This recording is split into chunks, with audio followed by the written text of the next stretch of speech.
আসসালামু আলাইকুম ওয়া রাহমাতুল্লাহি ওয়া বারাকাতুহু। আমি ডাক্তার মোহাম্মদ গিয়াসউদ্দিন। তো আমরা এই পর্বে জানব গনোরিয়া রোগ কি এবং কি কারণে সাধারণত গনোরিয়া রোগ হয়ে থাকে এবং এর লক্ষণ কি, এবং এই রোগ হলে আপনি কিভাবে পরিত্রাণ পেতে পারেন এই সম্পর্কে।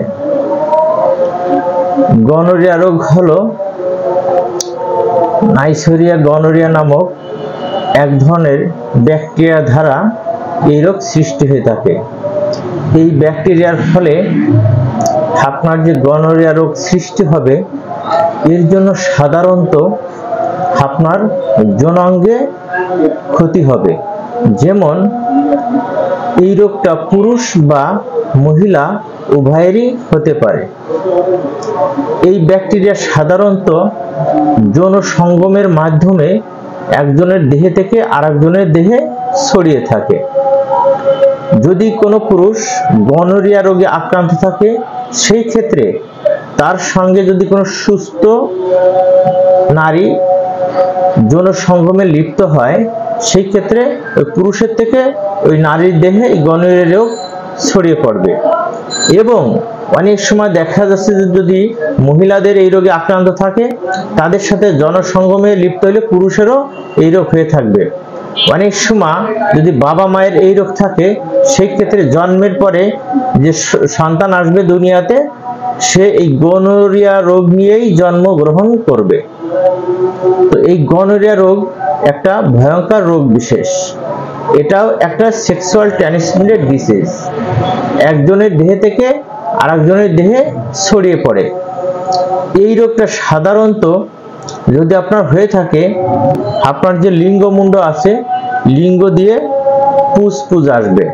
সবসময় লিঙ্গ মুন্ডের মাথায়, প্রস্রাবের রাস্তার মুখে পুজের মতো একটা সাদা অংশ দেখা যাবে। অনেক সময় ওই পুজের অংশটা সবুজ হতে পারে, অনেক সময় সাদা হতে পারে, আবার অনেক সময় হলুদ হলুদ ভাবও থাকতে পারে। অনেক সময় ওই প্রস্রাবের রাস্তাটা ঘা ঘা ভাব বা ইনফেকশন থাকবে এবং এখানে পুজ লেগে থাকবে। অনেক সময় পুজটা বেরিয়ে কাপড়ে লেগে থাকবে এবং সবসময় পুজের মধ্যে একটু ঝরতে থাকবে।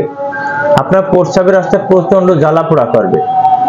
আবার যদি মহিলাদের ক্ষেত্রে হয়, সেই ক্ষেত্রে মহিলাদের কখনো প্রস্রাবের রাস্তা জ্বালা পোড়া করতে পারে, তলপেট প্রচন্ড ব্যথা করতে পারে।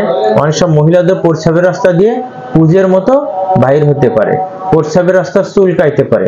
আবার পুরুষেরও প্রস্রাবের রাস্তা চুলকাইতে পারে, জ্বালা পোড়া করতে পারে, ব্যথা করতে পারে। এবং এই রোগটা যদি এক পর্যায়ে আপনার ক্রনিক আকার ধারণ করে, সেই ক্ষেত্রে পুরুষের এপিডিডাইমিটিস নামক একটা যে রোগ আছে, অন্ডকোষে হয়, এই রোগটা হতে পারে। তখন অন্ডকোষ ফুলে বড় হয়ে যাবে, অন্ডকোষ ব্যথা করবে, অন্ডকোষ গরম হয়ে যাবে।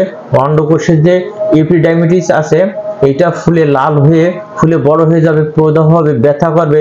অন্ডকোষে হাত দেওয়া যাবে না, ওই তলপেট দিয়ে অন্ডকোষ দিয়ে পুষ্কিতে পুরোটাই ব্যথা হয়ে থাকবে, হাঁটতে চলাফেরা করতে কষ্ট হবে, অনেক উপসর্গ দেখা যাবে।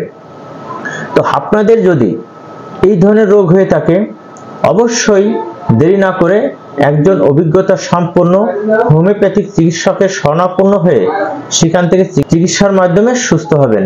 তা না হলে এই রোগটা আরো ভয়ঙ্কর রোগ হয়ে যখন আপনার দেখা দেবে, তখন এক পর্যায়ে দেখা যাচ্ছে যে আপনার প্রস্রাবের রাস্তা স্ট্রাকচার হবে, প্রস্রাবের রাস্তা চিকুন হয়ে যাবে, প্রস্রাব ক্লিয়ার আসবে না, আটকে আটকে আসবে, প্রস্রাব কোদ দিয়ে করতে হবে।